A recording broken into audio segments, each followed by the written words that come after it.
אני פשוט ראיתי שיש כל כך הרבה שאלות, ואמרתי, יאללה, בואו ניפגש פעם אחת, ואני אנסה באמת לענות על כל השאלות המיוחדות שלכם. ואז קיבלתי 50 שאלות. אז אני לא אספיק להגיע ל-50 שאלות היום, אבל וואלה, מי יודע, זה יהיה ככה ספתח לבאות, ואולי ניפגש באמת עוד, ונעשה עוד מפגשים כאלה של מענה על השאלות שלכם. בשמחה, אני אשמח לעזור, כי המודעות להפרעת קשב זה הדבר הכי חשוב והכי משנה חיים בערך שאני מכירה, אז אני שמחה לעשות את זה, וגם כמובן מי שלא יכול להצטרף בלייב וצופה בהקלטה, זה בסדר גמור ומעולה גם כן, ממש בכל זמן שנוח לכם. אז מה שנעשה זה שאני פשוט ככה אקריא את השאלות ממש לפי הסדר שהן הגיעו אליי, שאלה ואענה עליה, ומפה נתקדם. אז יאללה, מתחילים עם השאלה הראשונה שקיבלתי, ואני מקריאה אותה. אחים בגיל יסודי עם הפרעת קשב, עם כדור הם בטוב ובאנרגיות גבוהות, אבל מאוזנות יותר. אחרי שעות הכדור והבוקר הם רבים והולכים מכות בלי סוף, וכל הבית בכאוס גדול והרבה כעס, מכות וריבים, וגם אנחנו מאותגרים איתם ביחד. איך אפשר שיהיה יותר פשוט בשעות האלה? וגם מה עושים עם ההצקות והמכות ביניהם? וגם איך אנחנו צריכים להתנהל מולם בשעות האלה, והאלימות שלהם גם כלפינו שמתחילה כאילו בצחוק, אבל בסוף זה הולך להיות קצת פחות מצחיק ונסחפים לשיח פיזי איתם. קודם אנחנו מסיימים את היום עם לשון בחוץ ונטולי כוחות. תקשיבו, אני חושבת שלא פחות חשוב מהתשובות שלי, זה השיתוף. השיתוף הזה, שתבינו שאתם לא לבד, ושככה הרבה פעמים נראים החיים של משפחות הקשב, אז קודם כל לנרמל את זה. מדובר פה בהפרעת קשב שבאמת עושה ככה בלגנים בגילאים מסוימים גם, ועם השפעות תרופתיות שנגמרות לפעמים, אז רגע להרגיש שאתם לא יוצאי דופן ולא לבד, אני חושבת שזה חלק חשוב פה מהעניין הזה.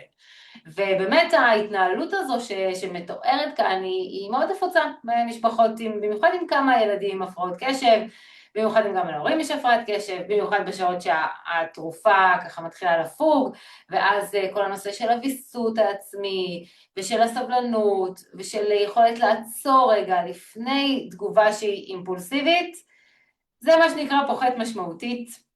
אז יש לי ככה כמה טיפים שיכולים לעזור מעבר להבנה שזה מצב שהוא שכיח.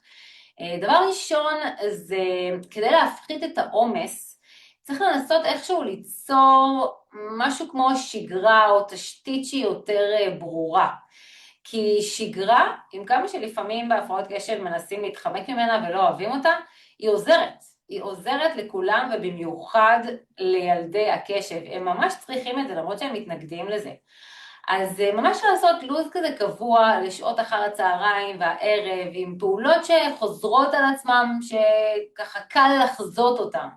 נגיד כמו בשעה הזאת יש ארוחת ערב, אחר כך יש מקלחת, אחר כך יש זמן מסך מסוים, אחר כך יש זמן רגוע במיטה, תמיד טוב גם לעשות איזושהי פעילות עם ההורים לפני השינה, זה מוריד את הצורך כזה למלא את הכוס ולמשוך תשומת לב, אז ממש לעשות שגרה כזאת, אפילו לכתוב אותה על פתק ולתלות על הדלת, על המקרר, זה כבר יגרום להרגעה אצל הילדים, והאמת שגם אצל המבוגרים, גם אצל ההורים. אז זה דבר ראשון. דבר שני שאני ממליצה זה להפריד בצורה שהיא יזומה איך שרואים שמתחילה הסלמה. אוקיי? גם אם זה נראה משהו רגעי, אם זה משהו קטנצ'יק, מהר מאוד זה יכול להידרדר, אז כמה שיותר מהר לעשות את ההפרדה הזאת, וזה גם לא חייב להיות בצורה כזאת חינוכית, לכו לחדר, עונש, אתם רבים, דברים כאלה, אפשר גם פשוט להסיח את הדעת. זה מה שטוב בהפרעת קשב, שמוסכים מכל דבר קטן, אז בואו ננצל את זה, אוקיי? להגיד פתאום, יואו, מישהו יכול לבוא לעזור לי בקניות, או יואו, בואו נעשה איזה משחק כדורסל, ממש כזה להסיח את הדעת לכיוון משהו שהוא אחר. אז זה דבר שני. דבר שלישי, במקום לחכות לריב, שאנחנו יודעים שיגיע, אז להקדים ולהציע לפני כן משהו שיכול לעזור. למשל, בזמנים כאלו של ערב בכלל, אצל ילדי הקשב, זמני בוקר וזמני ערב, זה הזמנים הכי קשים, הקצוות של היום אני קוראת לזה. גם בגלל שזה זמנים שדורשים התארגנות, התארגנות בוקר, התארגנות ערב, נושא התארגנות, הוא קשה בהפרעת קשב, וגם בגלל הקשב, לוקח לו זמן להתניע בבוקר, לוקח לו זמן לרדת בערב, וגם באמת לפעמים יש את הנושא של ההשפעה התרופתית. אז אם אנחנו יודעים שיש פה מצב שהוא כזה רגיש, בואו ננסה לעשות משהו מונע לפני כן.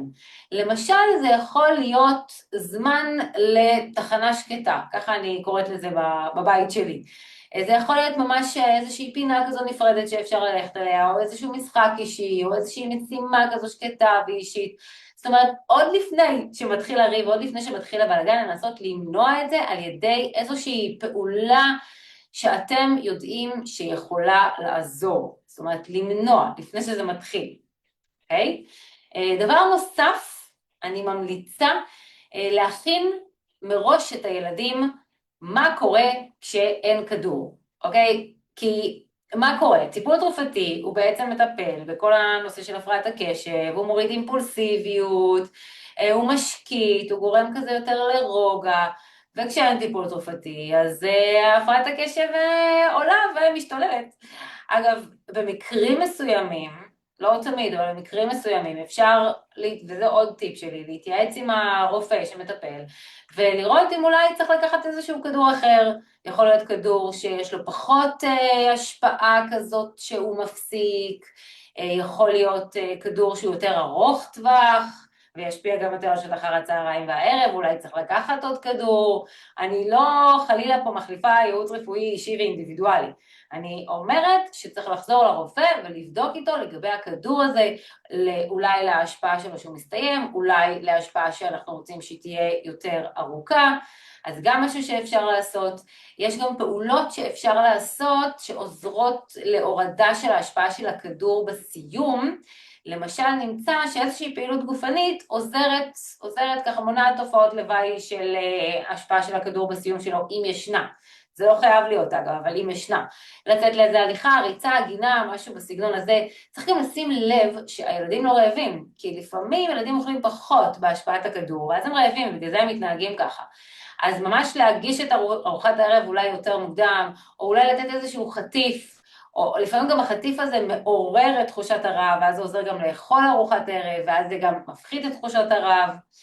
וכמו שהתחלתי להגיד קודם לכן, לדבר עם הילדים על מה קורה כשההשפעה של הכדור יורדת, מה מרגישים, איך אפשר להתמודד עם זה, מה יכול לעזור להם. אתם תתפלאו כמה ילדים, ובמיוחד ילדי הקשב שהם מאוד יצירתיים, יכולים להעלות רעיונות מדהימים שלא חשבתם עליהם, שהם הכי יעזרו להם. גם בסופו של דבר הם הכי מכירים את עצמם והכי יודעים מה עוזר להם. אז תדברו איתם על זה, על מה קורה, מה אתם מרגישים שההשפעה של הכדור יורדת, מה אתם חושבים שיכול לעזור לכם. הנושא של המודעות חשוב לא רק להורים, זאת אומרת, קודם כל הוא חשוב מאוד מאוד להורים, בגלל זה אני תמיד תמיד ממליצה על הקורס הדרכת הורים שלי, כי כשההורים יודעים ומבינים, וואו, אז באמת כל ההתנהגות משתנה בבית, וכל הטיפים פתאום יוצאים בצורה טבעית, אבל גם הילדים צריכים להצטרף לנושא הזה של המודעות, של מה זה הפרעת קשב, מה זה הכדור, איך זה משפיע, מה יכול לעזור, מה זה עניינים של ויסות, אימפולסיביות.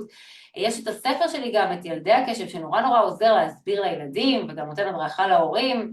אין, באמת שאין תחליף לנושא הזה של המודעות, בגלל זה אני גם מקיימת את המפגש הזה, כדי להעלות את המודעות ולתת באמת מידע בנושא של הפרעת הקשב עוד לפני הטיפים, מאוד חשוב. אז לדבר גם עם הילדים על הנושא הזה.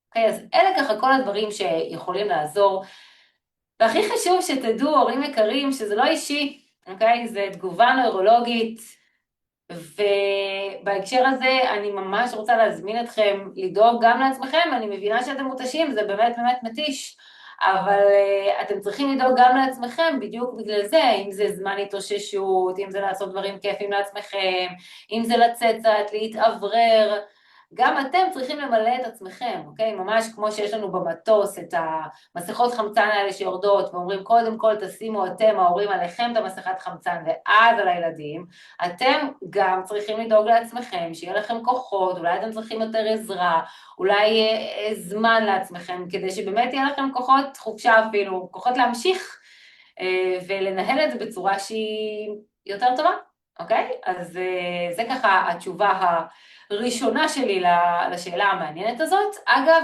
מי שמשתתף פה בלייב איתי ורוצה לשאול משהו ספציפי לגבי מה שאני אומרת, איזושהי הבהרה, אתם מוזמנים לכתוב לי בצ'אט. ואני ממשיכה לשאלה השנייה שקיבלתי, והיא הולכת ככה. אני אובחנתי עם הפרעת קשב לפני כחצי שנה, ויש לי גם לקות למידה שאני יודעת עליה בערך כבר 7 שנים. רציתי לשאול לגבי הבת שלי, בת 8 ובכיתה ב' בארצות הברית. היא מתקשה בקריאה וכתיבה, והיא קצת מאחור ביחס לרמה של הכיתה, ולכן היא מקבלת תמיכה דרך בית ספר. אז יש לי 2 שאלות בנושא. שאלה ראשונה, במהלך השנה היא השתפרה מאוד בקריאה שלה, והיא כמעט ברמת הכיתה. אבל המורה שלה לקריאה מהתוכנית של בית הספר המליצה שהיא תלך לבית ספר קיץ למשך חודש, 4 שעות ביום. האם כדאי לרשום אותה לבית ספר קיץ או לא? אני בטוחה שהרבה מכם מתלבטים באמת מה לעשות בחופש הגדול שעוד רגע מגיע אלינו, אם לתת לילדים פה עזרה, שיעורים, תמיכה מבית הספר או לעזוב אותם לנפשם, אז תכף אני אתייחס לזה. והיא ממשיכה וכותבת, מצד אחד אני רוצה לחזק אותה לפני כיתה ג', במיוחד כי בכיתה ג' כבר אין את אותה תמיכה בקריאה ובכתיבה, אבל מצד שני אני חוששת להמליץ עליה ולמנוע ממנה זמן מנוחה והתאווררות. אז איך יודעים מתי נכון לתת פוש, ומתי דווקא עדיף לאפשר רגיעה? אני גם חושבת על נושא הביטחון העצמי. מצד אחד אני לא רוצה שהיא תרגיש שהיא כל הזמן צריכה השלמות, אבל מצד שני אולי דווקא תמיכה נכונה במסגרת הקיץ יכולה לעזור לה להיכנס לכיתה ג' ממקום יותר בטוח. בנוסף אנחנו גם נותנים לה מורה פרטית פעם בשבוע, וזה עוזר. אוקיי, אז אני רוצה קודם כל לענות לגבי השאלה הראשונה כאן, ואז אני אעבור לשאלה השנייה. אז האם נרשום את הילדה לבית ספר בקיץ? אז תראו, בהתחשב בזה שהיא כבר עשתה התקדמות משמעותית, כמו שרשום פה, והיא מקבלת גם שיעורים פרטיים, אני לא בטוחה שבית ספר קיץ זה הכרחי. אלא אם כן מדובר באיזה מסגרת ככה יותר נעימה, תומכת ולא נוקשה כזאת, כי בגיל הזה ביטחון עצמי חשוב לא פחות מהישגים לימודיים, ואם את חוששת שזה יתפס אצלה כעונש או כהמשך מתסכל של השנה, אז בהחלט אפשר לשקול חיזוק דרך פעילויות אחרות, יותר מענות, יותר מזינות בקיץ, כמו למשל קריאה יצירתית, או משחקים של אותיות, או עבודה דרך אומנות אולי. אפשר גם לבדוק אם יש איזו מסגרת קיץ יותר ידידותית כזאת, פחות נוקשה, פחות אקדמית, שנותנת גם יותר מקום למשחק, וגם לחיזוק של הקריאה, ככה שהיא תרגיש חלק מחוויה שהיא יותר חיובית, ולא רק עוד עבודה. אני גם חייבת להגיד לכם בנושא ספציפי של הקריאה, שמה שנמצא כהכי מחזק את הקריאה ומשפר את הקריאה, זה קריאה שהיא יומיומית, כל יום קצת, כל יום אפילו 5 דקות, או פסקה, או דף, הרבה פעמים ביחד עם ההורה, לעשות את זה אפילו לפני השינה זה בכלל מושלם, שההורה קורא דף, הילדה קוראת פסקה, אם מקפידים על זה כל יום קצת, זה דבר שהכי משפר קריאה, אוקיי? יותר מבית ספר שמשפר קריאה ל4 שעות. אז זאת ההמלצה שלי לגבי נושא של בית ספר, לימודים והחופש. בכל זאת, יש לנו פה גם ילדי קשב שסבלו לא מעט לאורך השנה, והם צריכים את החופש הזה, והם צריכים גם לעשות דברים אחרים, אולי גם דברים שיחזקו את החוזקות שלהם, שזה לא פחות חשוב מלטפל בקשיים, גם לחזק את החוזקות, אם זה חוג מסוים, אם זה משהו שהם אוהבים, למלא אותם. אז אני בהחלט ממליצה, במיוחד במקרה הזה שהיא נורא השתפרה וכמעט ברמה של הכיתה, לא חושבת שצריך איזושהי מסגרת כל כך נוקשה בקיץ. עכשיו, לגבי השאלה השנייה, בגלל שאנחנו גרים בארצות הברית מאוד חשוב לי לשמור ולחזק את העברית שלה. היא גדלה בבית עם 3 שפות, אבא שלה מדבר ספרדית ואני מדברת עברית, וכרגע היא הולכת פעם בשבוע לחוג עברית של 45 דקות, אבל היא ממש שונאת את החוג הזה. האם לדעתך כדאי להתעקש על זה שמדובר רק בפעם בשבוע במשהו מאוד חשוב לי לטווח הארוך, או שבמצב כזה, במיוחד שגם קשה לה באנגלית, זה עלול להעמיס עליה ולפגוע בביטחון העצמי שלה? האם אולי עדיף כרגע לוותר על העברית ולהשקיע דווקא בדברים שהיא נהנית מהם ומצליחה בהם, כמו אמנות או בישול? כן. אני רק אוסיף שכל המשפחה שלי גרה בישראל, ולכן מאוד חשוב לי לשמור על השפה. אז תראו, אם הילדה מביעה התנגדות לחוג הזה, חשוב להבין למה, אם יש לה כזאת התנגדות אדירה אליו, אוקיי? אם זה קשור לקושי לימודי, או זה קשור לאיזושהי חוויה רגשית של עוד שפה שמכבידה, או אולי פשוט איך שהחוג מועבר, כי אני מסכימה מאוד ששמירת השפה היא חשובה, במיוחד בהקשר המשפחתי והזהותי, אבל חשוב שהחוויה הזאת תהיה חיובית ומקשרת ולא נוקשה. אז במקום חוג פורמלי, אפשר אולי לעשות דרכים אחרים יצירתיות יותר, אולי לשלב עברית ביום יום, לקרוא ספרים אהובים בעברית, או לצפות ביחד בתוכניות או בסרטונים בעברית, לשחק משחקים בעברית, אולי לבשל מאכלים ישראלים עם מילים ומושגים, שיחות עם המשפחה בטלפון. אני ממליצה לנסות לחפש דרך קצת יותר יצירתית וכיפית, כי הדבר הזה פשוט לא יחזיק מים, מה שנקרא. זה פשוט רק יעורר יותר ויותר התנגדות, אז פשוט למצוא דרך שהיא אחרת. אני יכולה לספר לכם שלמשל לי יש ילדה שמאוד מתקשה באנגלית, וחיפשנו הרבה זמן דרך ללמד אותה אנגלית, כי לי זה מאוד חשוב השפה האנגלית, ובסוף מצאנו את הדרך, דרך נובקיד, לא יודעת אם אתם מכירים, שזה אתר כזה שבעצם יש בו כל מיני מורות, בעיקר מהפיליפינים לפי מה שאני ראיתי, ופשוט כל פעם יש לה שיחה של 25 דקות ביחד עם מורה כזו, ממש שיחה כיפית כזאת, עם גם קצת משחקים במחשב, זה במחיר ממש זול, וזה שיפר לה את האנגלית פלאים, אוקיי? ולפני זה היא הייתה בשיעורים פרטיים באנגלית, היא לא סבלה את זה, אז אני באמת ממליצה לחפש איזושהי דרך אחרת יצירתית יותר, במיוחד עם ילדי הקשב, כי ילדי הקשב הם גם נוטים יותר להתעקשויות והימנעויות וקשיים, והם גם נוטים יותר לדברים יצירתיים וכיפים ומיוחדים. אז תנסו את זה. שאלה שלישית, אני בת 47, מאובחנת עם הפרעת קשב מגיל 40. ניסיתי המון סוגים של כדורים, רטלין, אתן, קונצרטה, ושום דבר לא עשה לי טוב.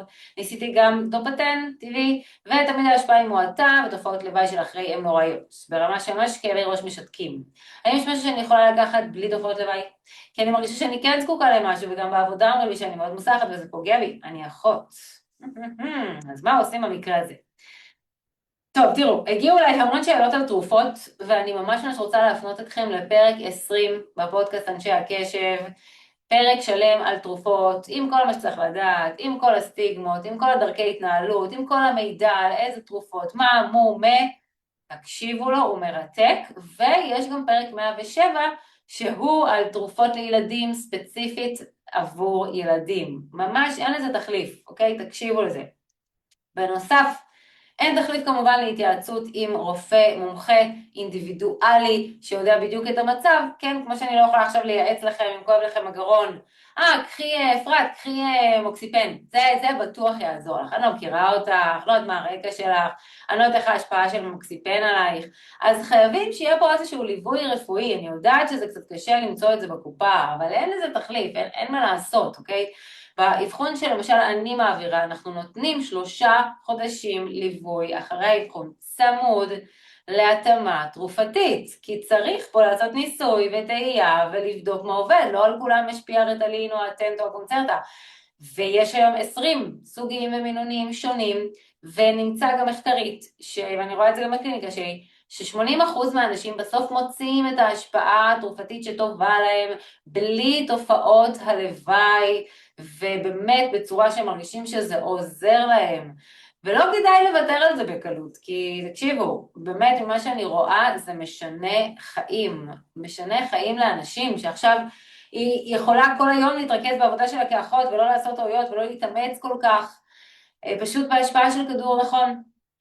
עכשיו, תראו, לא נמצא משהו טבעי שיכול להחליף טיפול תרופתי, אוקיי? בדיוק כמו שאם עכשיו לשחר יש בלוטת תריס שלא מתפקדת, ובגלל זה יש המון המון עייפות, אז לא יהיה תחליף כל כך לטיפול תרופתי שרגע מאזן את הבלוטת התריס הזאת ומפחית את העייפות הזאת. אוקיי, אז שיבולת שועל, שזה הדופטן, לא יעזור כמו טיפול תרופתי. גם כל המחקרים שנעשו על דברים טבעיים ודיאטות למיניהם, תוספי תזונה ומה שאתם רוצים, ובראשם המשקפיים.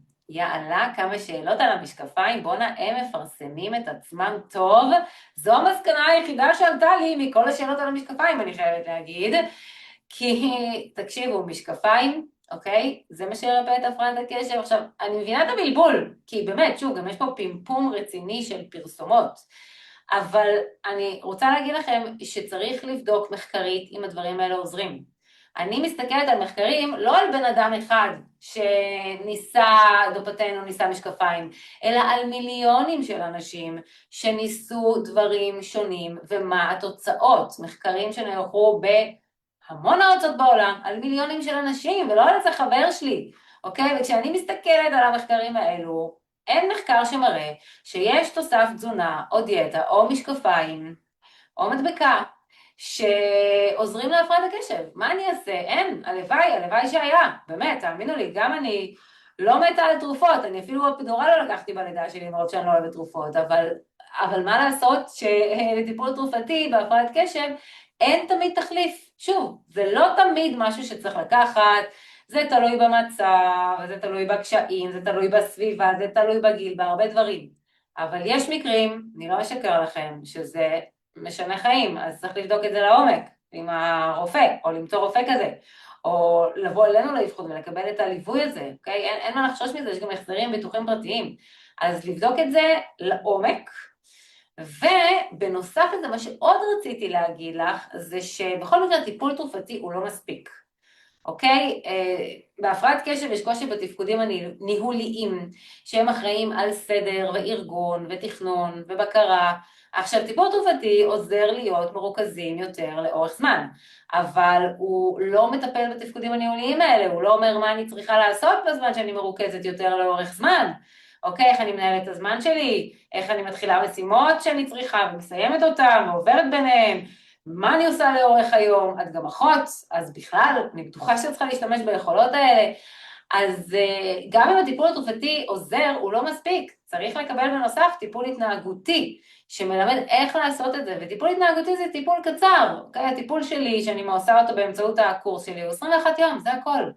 ויש את כל הכלים שצריך לקבל, 3 הרצאות, ליווי של 21 יום, ויש אותם, אבל צריך אותם, כי הרבה פעמים זה תוקע, אבל לא מבינים, אומרים מה, אני לוקחת טיפול תרופתי, זה לא מספיק עוזר לי, זה בגלל שלא היה את השילוב של הטיפול ההתנהגותי, שאמר, מה לעשות בזמן שאני מרוכזת בזכות הכדור, אוקיי? אז זה עוד מה שרציתי להגיד, לגבי זה, הטיפול הקוגניטיבי ההתנהגותי, שהוא גם הוכח מחקרית כמאוד מאוד עוזר בהפרעת קשב, כהכי עוזר אפילו בהפרעת קשב, מעבר לנושא של טיפול תרופתי, כי הפרעת קשב היא התנהגותית, אוקיי? היא לא רגשית. ולכן אם אני הולכת עכשיו לטיפול רגשי, פסיכולוגי, ומדברת על הילדות שלי וההורים שלי, ודברים, או מה שאני מרגישה ביום יום, זה לא יעזור בהפרעת קשב עצמה. זה יכול לעזור בדברים אחרים, אם יש לי אולי חרדות, או פוסט-טראומה, או אני לא יודעת, דברים רגשיים אחרים, אבל בהפרעת קשב עצמה, אני חייבת גם טיפול קוגניטיבי, התנהגותי, מעשי, פרקטי, שיגיד לי מה לעשות, שילמד אותי אסטרטגיות. שוב חשוב מאוד.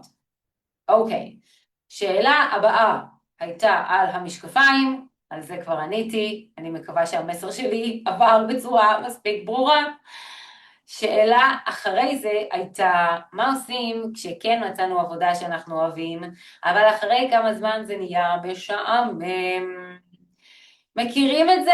מזדהים עם זה? אני מאמינה שכן, כי זו חוויה שהיא מאוד מוכרת לאנשי הקשב, שההתחלה היא מרגשת, ויש הרבה אתגרים, ולמידה, ודופמין, ותחושת הישגית כזאת, אבל כשהעבודה נעשית יותר שגרתית, יותר צפויה, יותר חוזרת על עצמה, אז המוח, מוח הקשב, הוא יכול להתנתק ולחפש גרועים חדשים שיעניינו אותו. אז זה לא אומר בהכרח שהעבודה לא מתאימה, אבל זה כן אומר שצריך לעצב אותה כדי שהיא תישאר מעניינת. למשל, לבקש גיוון בתפקיד, למשל לקחת פרויקטים חדשים, למשל להחליף אולי את הסביבה או את השיטה של העבודה, או אפילו להציב אתגרים פנימיים כאלו שהם קטנים אפילו. כי חשוב להבין שזה הצורך של המוח, של מוח הקשב, זה לא איזושהי עצלנות או חוסר רצינות, אלא פשוט מוח הקשב צריך יותר עניין ורעננות כזאת, אפילו בדרכים יצירתיות קטנות, כדי באמת לשמור על החיבור לעשייה הזאת של משהו שבאמת אוהבים. אז תחפשו איך אתם יכולים לעשות את זה. אתם אנשי הקשב, אתם יצירתיים, אתם יכולים למצוא פתרונות מדהימים. רק תעופו על זה ותבינו באמת מה עומד מאחורי, מה עומד שם בבסיס מוח הקשב החמוד. שאלה הבאה. בתי בת 10 מאובחנת עם הפרעת קשב, עם ADHD, היפראקטיביות, אימפולסיביות, ויסות חושי והפרעת חרדה. בבקרים אנחנו עושים הרבה בשבילה, כדי שהיא תגיע בזמן לבית ספר. הרבה פעמים בוחרים לבגדים ומלבישים אותה, וגם נועלים לנעליים. רוב הפעמים האחרת, גם כשאנחנו עושים בשבילה את הדברים. השאלה שלי, האם אנחנו לא עושים הנזק בכך שאנחנו עושים את זה בשבילה? מתי אנחנו צריכים לצפות שהיא תעשה דברים באופן עצמאי? וואו, אני נורא אהבתי את השאלה הזאת, כי אני בטוחה שהיא רלוונטית בערך לכולכם, אפילו לא רק לילדים. אני חייבת להגיד לכם בנושא של איחורים, ספציפית, איחורים זה אחד מהתסמינים של הפרעת קשב, יש קושי בתפיסה של הזמן, 5 דקות נראות כמו שעה ולהפך, זה ממש אזור מוחי במוח, האזור המוחי במוח שאחראי על תפיסת זמן הוא יותר קטן, ולכן יש קושי בתפיסה של הזמן. בנוסף יש קושי בתפקודים הניהוליים שדיברנו עליהם קודם, אז קשה להתארגן, דברים שדורשים סדר, תכנון, כל הנושא הזה שמאוד מאוד תקף בבוקר. אז לגבי איחורים, קודם כל צריך להבין שזה אחד התסמינים של הלקות, של הפרעת הקשב. יש לי סרטון מעולה שעשיתי עם כאן 11, תרשמו, שירלי הרשקו, דוקטור שירלי הרשקו, כאן 11 איחורים, תמצאו אותו. אחד הסרטונים הטובים שעשיתי באמת 7 דקות, שמסביר את הנושא של האיחורים בצורה כל כך יפה, ואם יש לכם גם אנשים שכועסים עליכם שאתם מאחרים, אז בכלל אני ממליצה לשלוח את הסרטון הזה, ואחר כך הם כבר פחות יכעסו עליכם. אז מצד אחד אני אומרת, רגע, בואו נבין שזה אחד מהתסמינים של הפרעת הקשב, איחורים, וגם איזושהי הבנה והכלה של הדבר הזה דרושה, אוקיי?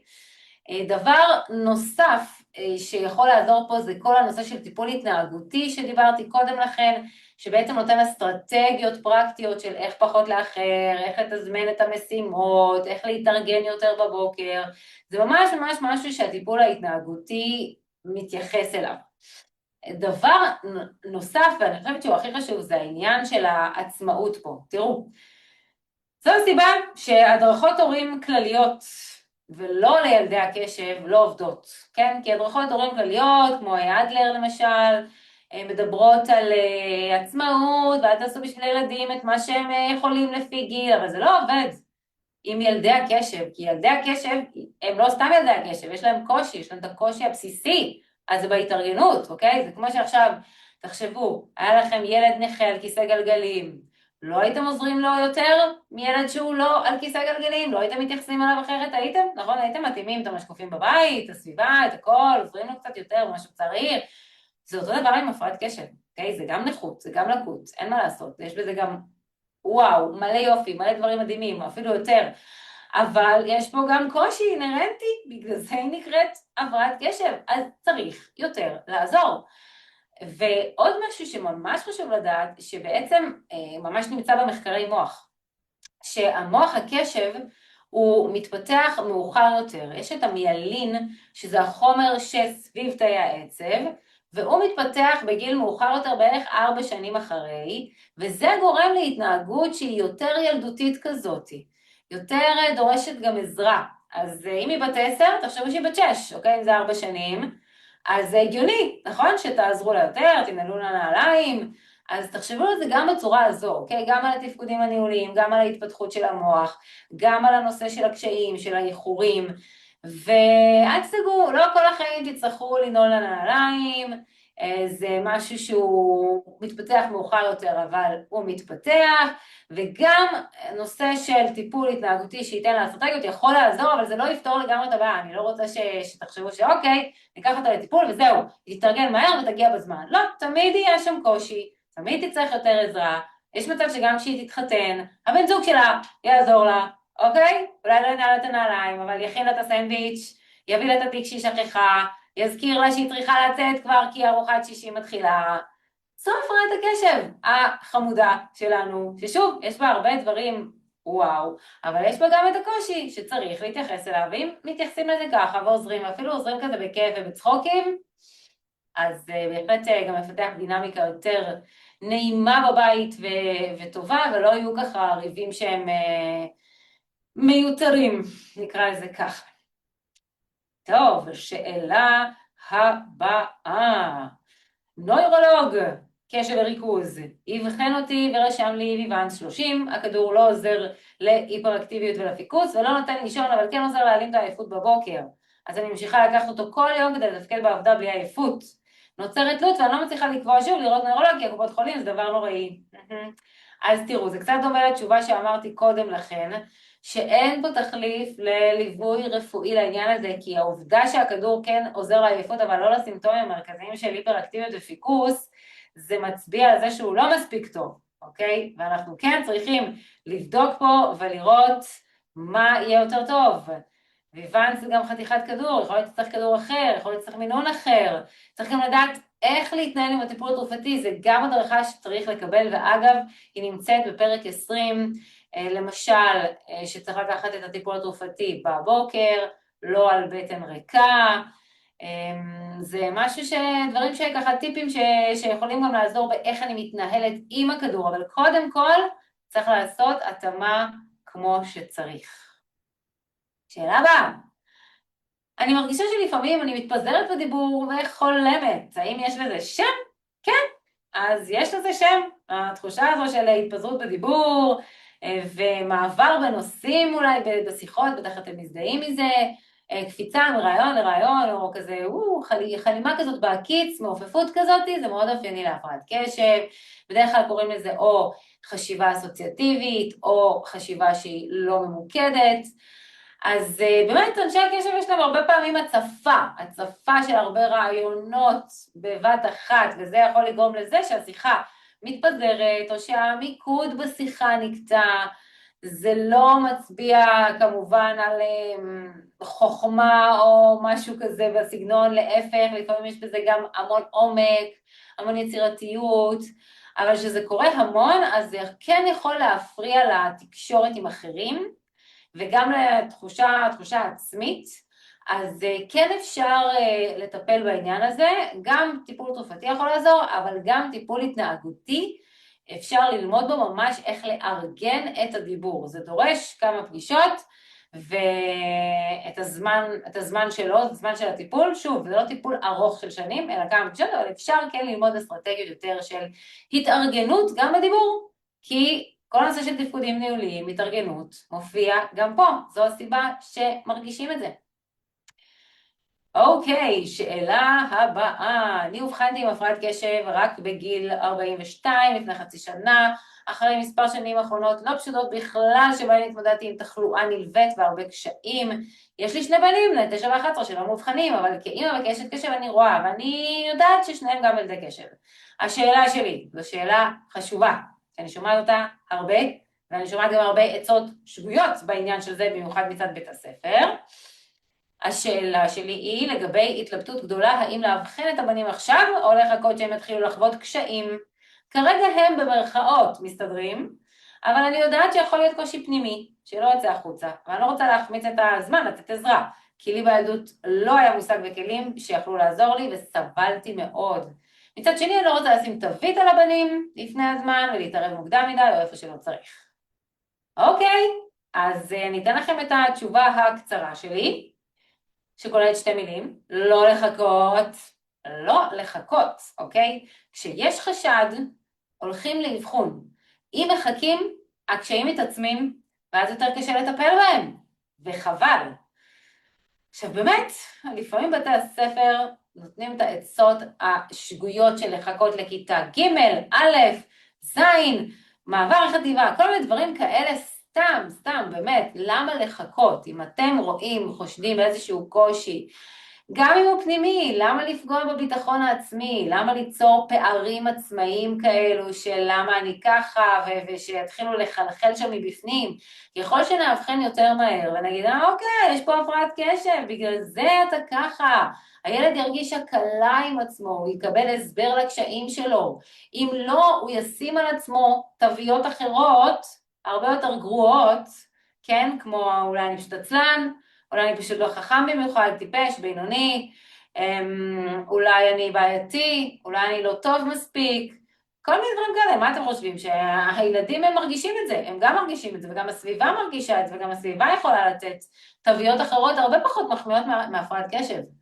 אתם יודעים, היה לי אבחון השבוע, שההורים המקסימים הודו שהם חשבו שאולי פשוט הילדה שלהם קצת טיפשה, או קצת בינונית. ואגב, במבחן אינטליגנציה היא יצאה מאוד גבוהה, היא יצאה בעשירון העליון, אבל יש לה הפרעת קשב, שזה נורא מבלבל, השילוב הזה של הפרעת קשב ואינטליגנציה גבוהה. הפרעת הקשב מסתירה את האינטליגנציה הגבוהה, כי הדברים לא מותאמים, למה היא מתנהגת ככה, ולמה היא לא מצליחה.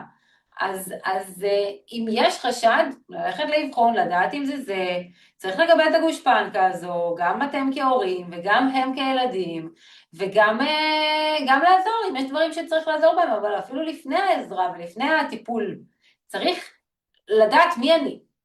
אתם יודעים שהבחנתי את דנה ספקטור, העיתונאית המדהימה, בגיל 50, היא גם כתבה על זה כתבה שלמה בעיתון, במעריב, אם תרצו נשלח לכם, על החוויה של האבחון שלה, והיא אמרה שזה כמו שאלוהים נתן שם לעץ, ואז העץ נהיה עץ, לפני כן, לפני שהוא נתן לו את השם עץ, הוא לא היה עדיין עץ, זה אותו דבר בהפרעת קשב.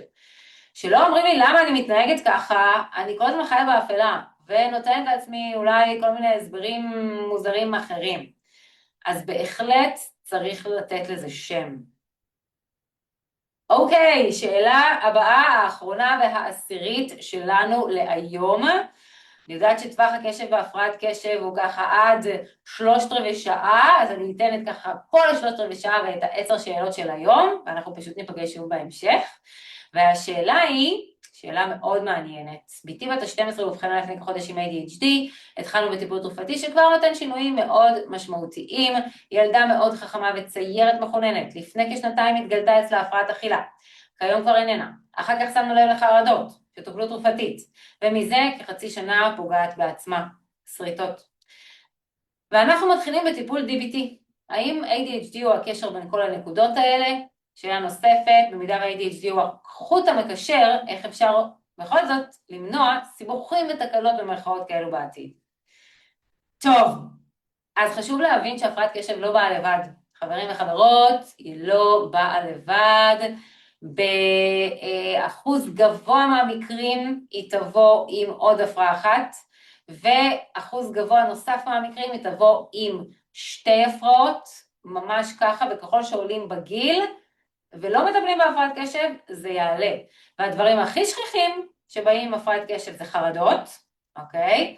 שוב, שהיא לא מטופלת, חרדות, דיכאון, הפרעות אכילה בהחלט, פי 4 סיכון להפרעות אכילה, השמנה, פי 2 סיכון, יש גם אפילו כל מיני מחלות והפרעות נוספות, כמו אסתמה, אלרגיה, פסוריוזיס, דברים בבטן, מחלות אוטואימוניות, מיגרנות, זה בא יותר עם קשיי שינה, קשיים בלימודים כמובן, קשיים בנהיגה, זה לא הולך לבד, זה בא עם עוד דברים נוספים, וגם עם יותר פגיעות עצמיות, עם יותר ניסיונות אובדניות, וגם יותר הצלחות. אני חייבת להגיד את זה, כי זה מה שמחקרים מצאו, וצריך להיות מודעים לזה, ולא להתייחס להפרעת קשב, כי איזה משהו לייט כזה, יאללה, כל ההפרעת קשב. תראו כמה הפרעות נוספות אליה, בסיכונים יותר גבוהים, אם לא מאבחנים ומטפלים. אז הנה, בהמשך גם לשאלה הקודמת, לאבחן את הפרעת הקשב כמה שיותר מוקדם, כדי להיות מודעים אליה, ולסיכונים הנלווים, וברגע שאנחנו מודעים, אנחנו גם יכולים לעצור את זה, יותר מוקדם. אוקיי, אם עכשיו למשל הייתה לי ילדה באבחון שהבחנתי אותה עם הפרעת קשב, והיא התחילה להראות סימנים ראשוניים קטנים של הפרעת אכילה, זה עדיין לא שם, אבל מיד טיפלנו בזה, כי אנחנו יודעים שיש סיכון יותר גבוה, אז כדי שזה לא יתפתח. אז בהחלט להתייחס פה טוב טוב להפרעת קשב ולתת לה טיפול, בהפרעת קשב, אם זה תרופתי, התנהגותי, מותאם, הוא יעזור גם בכל ההפרעות הנלוות, הוא יעזור בחרדה, הוא יעזור בהפרעות אכילה, הוא יעזור בפציעות, הוא ממש עוזר בכל ההפרעות הנלוות, אז אתם מבינים, חשוב לטפל בהפרעת קשב לא רק בשבילה, אלא גם בשביל הפרעות נלוות שמגיעות אליה. אז זו התשובה המאוד חשובה שלי לשאלה העשירית והאחרונה, ואנחנו עכשיו נסיים את המפגש שלנו, אבל אני חושבת שנקבע לנו מפגש חדש. תמשיכו להתעדכן בקבוצת הוואטסאפ המעולה שלנו, שאני אמשיך ואעלה לכם שם עוד מידע. יש גם את הפודקאסט, אנשי הקשב, ויש שם כמעט 150 פרקים ומיליון האזנות, המון המון המון מידע. יש גם מידע שלי ברשתות וכתבות בעיתונות ובאתר, כי ידע זה כוח, ולכן אני ממש שמחה שהייתם איתי, שהקשבתם לי, ושקיבלתם פה עוד מידע שיכול לעזור לכם. כמו שאני תמיד אומרת, באהבה ממני, כי אני אוהבת אתכם. אז להתראות בינתיים.